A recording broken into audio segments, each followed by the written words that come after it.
A wealthy executive mocked his waitress for wearing worn-out shoes, loud enough for everyone to hear. 3 days later, he walked into the most important board meeting of his career.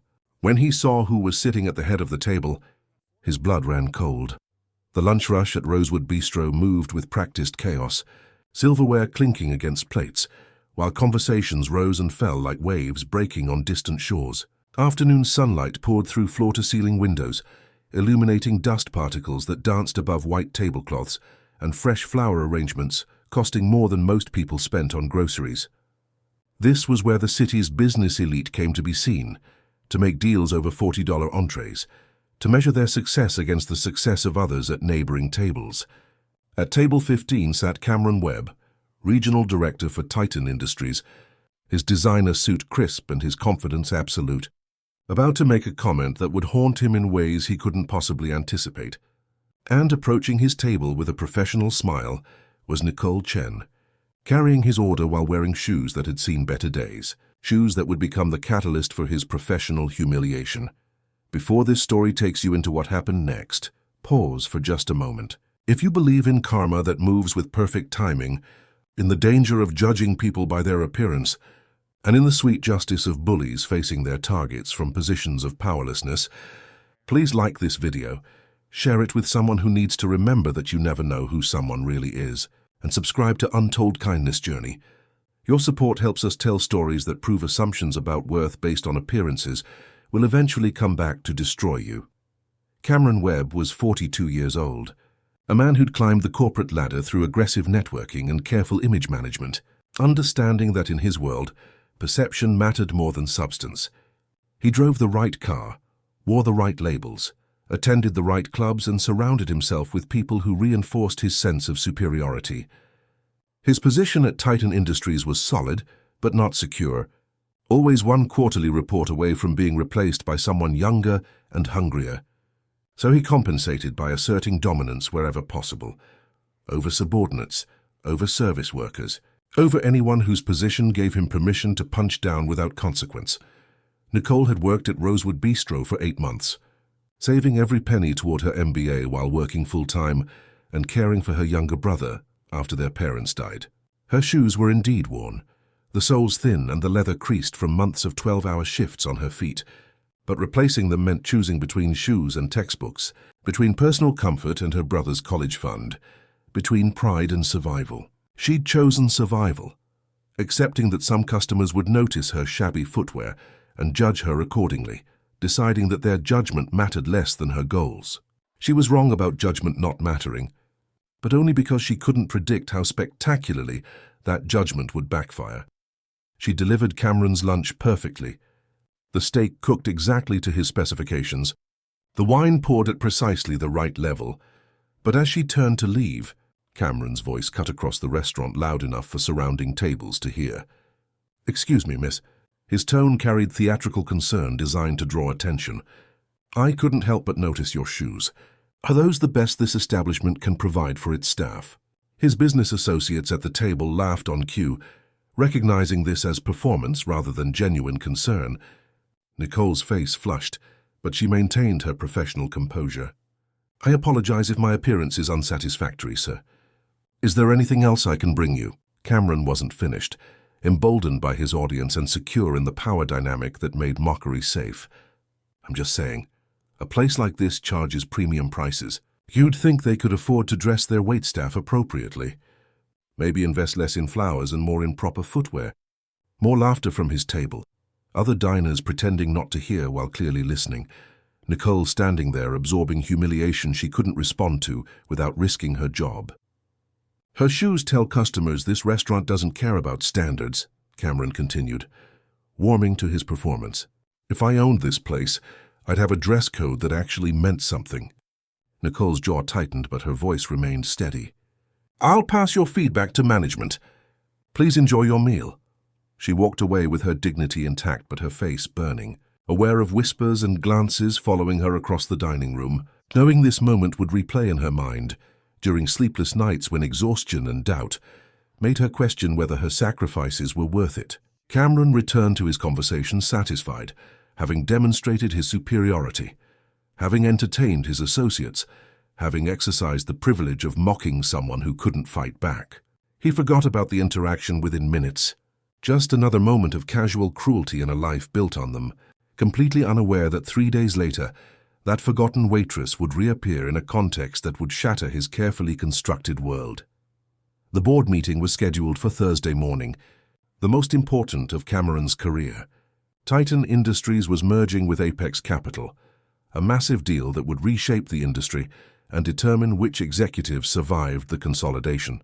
Cameron had spent weeks preparing his presentation, rehearsing his talking points, making sure his suit was perfect and his confidence unshakable. He arrived early, claiming a strategic seat at the conference table, exchanging pleasantries with colleagues who were simultaneously his competition, everyone performing collegiality while calculating whose positions would be eliminated when redundancies were resolved. The Apex Capital representatives were running late, building anticipation and demonstrating power through the simple act of making others wait. When the door finally opened, Cameron's practiced smile was ready. His hand extended for introductions, his brain preparing to deploy the charm and competence that had carried him this far. But the smile froze on his face when he saw who walked through that door. Leading the Apex Capital team, dressed in an immaculate power suit that probably cost more than his entire wardrobe, was Nicole Chen. Not the waitress in shabby shoes, but Nicole Chen, Chief Operating Officer of Apex Capital, one of the youngest executives to reach C-suite level at a Fortune 500 company. The person who would be making final decisions about which Titan Industries executives kept their positions after the merger.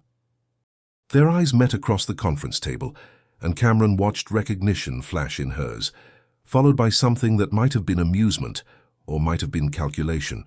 She gave no indication of their previous encounter, smoothly introducing herself and her team, taking her seat at the head of the table with the natural authority of someone who'd earned every inch of her position.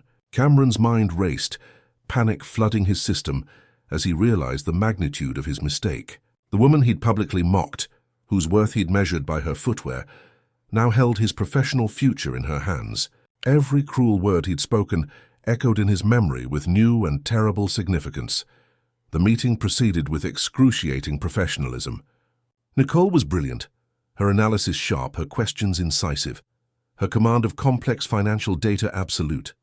She treated everyone at the table with respect, asking for input, listening carefully, building consensus. Everyone except Cameron. When he tried to contribute, she cut him off politely but firmly. "I think we've heard enough from your department, Mr. Webb. Let's move on." When he attempted to present his carefully prepared materials, she glanced at them briefly. "These projections seem optimistic, given your division's actual performance. We'll need more realistic numbers." Her tone never became overtly hostile, never gave him grounds to complain. But the message was clear. His input wasn't valued, his presence barely tolerated. During the lunch break, Cameron found himself isolated, his colleagues sensing his fall from grace and distancing themselves accordingly, the corporate survival instinct recognizing a sinking ship. He considered approaching Nicole privately, apologizing, trying to salvage something. But what could he possibly say? "Sorry I publicly humiliated you when I thought you were just a waitress whose opinions didn't matter. Sorry I only respect people based on their perceived status rather than their inherent worth." The words died unspoken, his shame too great and his position too precarious for honesty to help. The meeting concluded with Nicole announcing the restructuring plan. Several positions would be eliminated, she explained, particularly in middle management, where redundancies existed between the two companies. Her eyes found Cameron's across the table.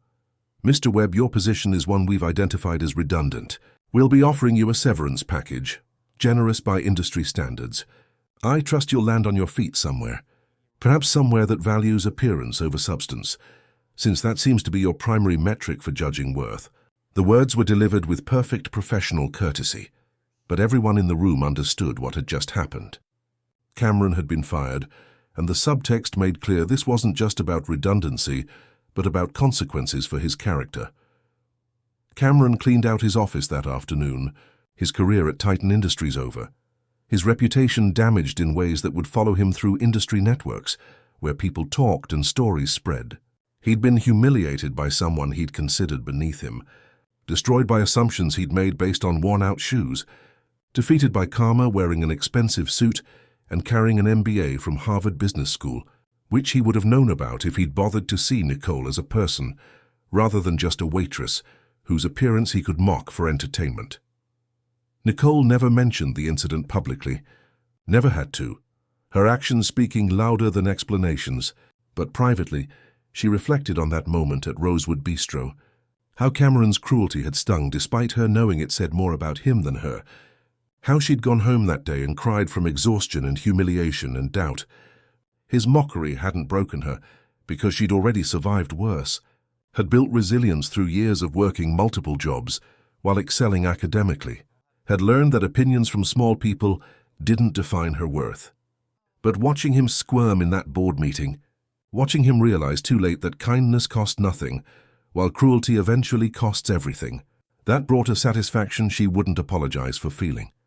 The story spread through corporate circles, as these stories do, becoming a cautionary tale about the danger of treating service workers poorly, about the impossibility of knowing who someone really is based on a single interaction, about karma that moves with perfect timing and devastating precision. Cameron found another position eventually, several levels below where he'd been, working for people who'd heard the story and made sure he understood his place in the hierarchy.